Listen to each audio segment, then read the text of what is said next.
Oke? Kitab Wahyu. Kenapa kitab Wahyu disebut juga apokrif oleh Luther? Karena di dalam kitab Wahyu, saya agak kurang hafal ayatnya Bapak Ibu, kalau tidak saya salah itu Wahyu 22.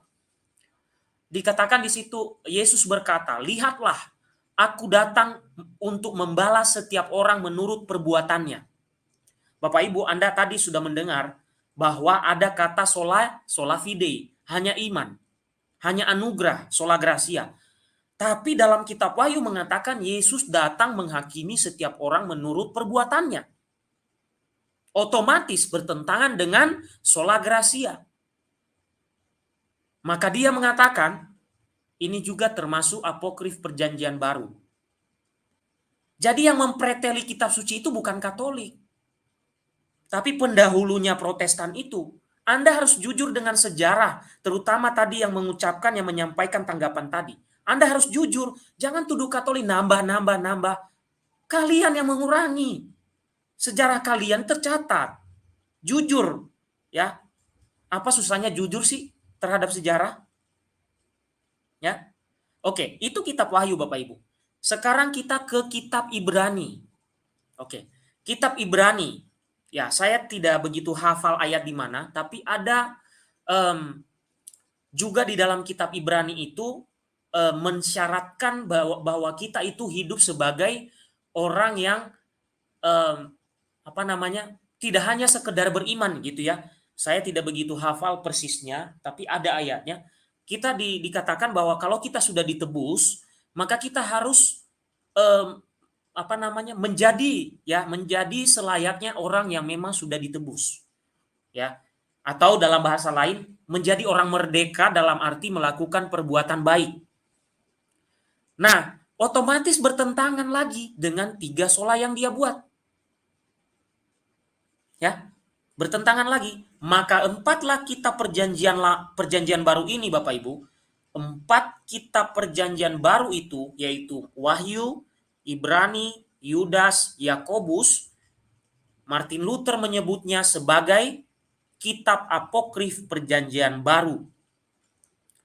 Jadi dalam sejarah yang memberikan label-label apokrif kepada perjanjian lama tadi 7 kitab, 4 kitab pada perjanjian baru, yang memberi label itu Martin Luther. Dan dia bukan siapa-siapa. Dia bukan bapak gereja, dia bukan bapak apostolik, dia bukan rasul-rasul.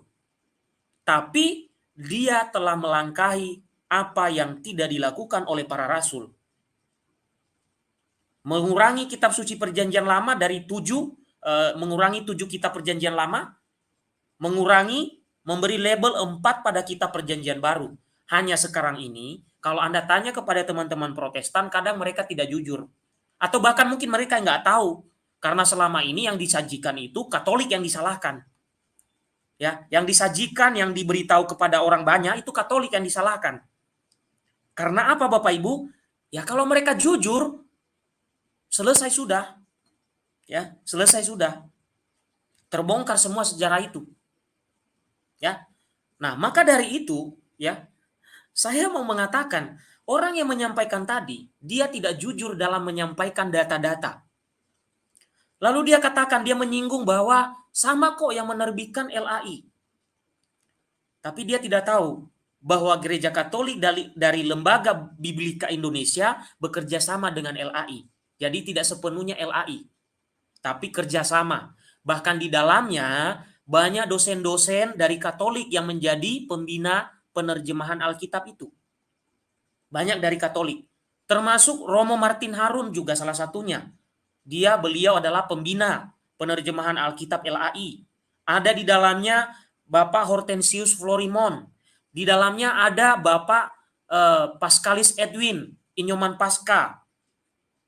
Mereka itu ada mantan-mantan Romo, ada Romo di dalam. Ya. Jadi kalau dia katakan sepenuhnya di LAI, tidak. Itu kerjasama dari LBI, Lembaga Biblika Indonesia, kerjasama. Ya. Jadi tidak perlu kita menutupi sejarah. Sampai di sini kita tahu bahwa yang mengurangi kitab suci, ya, baik itu perjanjian lama maupun perjanjian baru, kalau mereka jujur adalah Martin Luther Yang memberi label-label yang dia sebutkan tadi, Martin Luther yang memberi label itu. Bukan orang lain. Bukan orang lain. Katolik tidak pernah menambah. Bagaimana dia menambah? Tahun 250 sebelum Masehi di Septuaginta sudah ada kok. Deuterokanonika, untuk apa ditambah? Ya. Kemudian di dalam Perjanjian Baru, Martin Luther kok bisa-bisanya memberi label apokrif kepada 4 kitab. Sementara sampai sekarang saudara kita Protestan masih memakai kitab itu. Tapi mereka tidak akan jujur mengatakan bahwa dulu pernah terjadi seperti itu. Bahwa 4 kitab yang saya sebut tadi, itu disebut apokrif oleh Luther. Ya. Jadi, silakan jujur saja dengan sejarah. Tidak perlu menyalahkan Katolik untuk menutupi sejarah yang memang brengsek. Ya. Sejarah yang memang tidak baik. Kita itu harus, kalau jujur-jujur aja ngomong, gitu loh. Karena selama ini yang dituduh Katolik. Tidak pernah mereka menggali sejarah itu. Kalau kita jujur Bapak Ibu ya, justru Martin Luther yang menambah dan mengurangi kitab suci. Tadi mengurangi 7 kitab Deuterokanonika. Mana yang dia kurangi, dia tambah dalam Perjanjian Baru. Saya sudah berkali-kali menunjukkan. Yaitu ketika dia menerjemahkan Alkitab ke dalam bahasa Jerman. Sekitar tahun 1545 kalau tidak salah ya.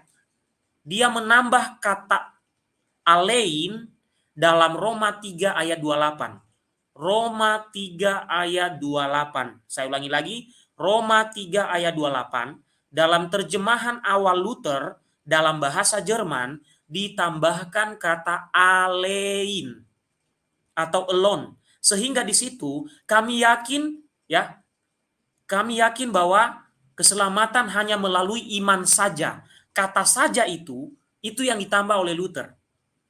Kata saja.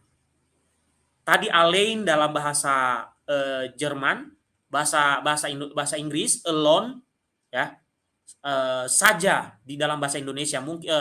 Mungkin kalau menerjemahkan lebih tepatnya mungkin sendiri ya, tapi di terjemahan Indonesia pakai saja. Hanya iman saja. Nah, kenapa dia menambah itu di Roma 3 ayat 28 itu? Kenapa dia menambah? Karena sola fide dan sola gratianya Bapak Ibu. Kalau tidak begitu, nggak lolos itu ajaran. Ajaran itu benalu, ya. Karena apa? Bertentangan dengan berbagai kitab suci di dalamnya. Maka tadi memberi label kepada 4 kitab Perjanjian Baru itu sebagai apokrif. Ya, jadi yang menambah, yang mengurangi itu ya bukan gereja Katolik. Nggak ada sejarahnya begitu. Bagaimana gereja Katolik menambah dan mengurangi?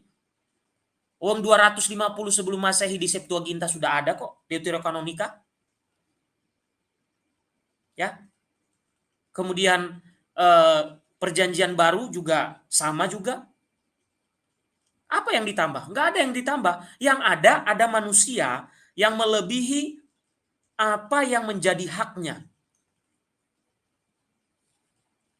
Ya, ada manusia yang melebihi apa yang menjadi haknya. Para rasul, bapak gereja, bapak apostolik tidak pernah membuang Deuterokanonika. Maka kalau Anda cek kepada gereja Ortodoks ada, Anda cek kepada Anglikan ada. Tidak pernah membuang kitab itu. Ya. Juga para rasul, bapak apostolik, bapak gereja tidak pernah menambah kata alein dalam Roma 3 ayat 28 atau alone. Hanya Martin Luther yang melakukan itu. Ya. Menambah kata alein itu supaya ajaran sola scriptura, sola gratia dan sola fide lolos. Oke? Tidak ada yang dilakukan oleh para rasul, bapak apostolik, bapak gereja. Tidak ada melakukan itu. Pertanyaannya adalah, kok bisa-bisanya orang satu ini melebihi kapasitasnya? Seandainya ya ada pengurangan atau penambahan misalnya, itu seharusnya terjadi di zamannya para rasul atau bapak apostolik. Bukan di zaman dia, sudah abad ke-16 Bapak Ibu. Apakah Anda Anda berpikir Tuhan menyesatkan umatnya dalam gereja Katolik selama 16 abad, sehingga muncul Martin Luther yang kemudian membuang-buang kitab itu, menambah-nambah kitab itu? Apakah Anda berpikir seperti itu? 16 abad gereja dibiarkan Tuhan dalam kesesatan. Bukankah Tuhan sendiri yang berjanji di dalam Matius 16 ayat 18 mengatakan, "Engkau adalah Petrus dan di atas batu karang ini aku mendirikan gerejaku dan alam maut tidak akan menguasainya." Yesus yang berkata, firman-Nya ya dan amin. Ketika Yesus akan naik ke surga berkata apa? Aku akan menyertai kamu sampai kepada akhir zaman. Bukankah Tuhan yang menyertai? Kok tiba-tiba muncul orang di abad ke-16 merasa melebihi dari para rasul itu?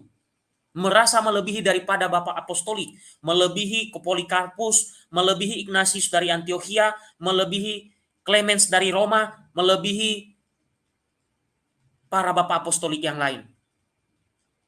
Aneh bukan? Aneh sekali. Jadi Bapak Ibu, tidak salah kalau saya mengatakan mereka sering mendistorsi sejarah demi tercapainya terwujudnya cita-cita mereka untuk tanda petik mencari umat atau mengamankan umat yang ada di sekitar mereka atau yang mereka pimpin di gereja mereka dengan cara menyembunyikan, mendistorsi sejarah. Dan distorsi sejarah ini Bapak Ibu, terutama tuduhan terhadap gereja Katolik menambah dan mengurangi itu sudah lama sekali saya dengar. Bahkan dari kecil saya sudah dengar itu. Dari kecil saya sudah dengar soal itu. Dan itu ternyata menjadi hoaks terus-menerus sampai ke bangku kuliah, sampai ke bangku sekolah tinggi mungkin. Tidak pernah jujur dengan sejarah itu. Seandainya saja mereka jujur, maka doa hari ini, doa pekan sedunia, yaitu doa untuk persatuan umat Kristiani bisa terwujud. Kenapa tidak bisa terwujud? Karena banyak yang masih memelihara kebohongan dan ketidakjujuran terhadap sejarah. Oke, sampai di situ dulu Bapak Ibu.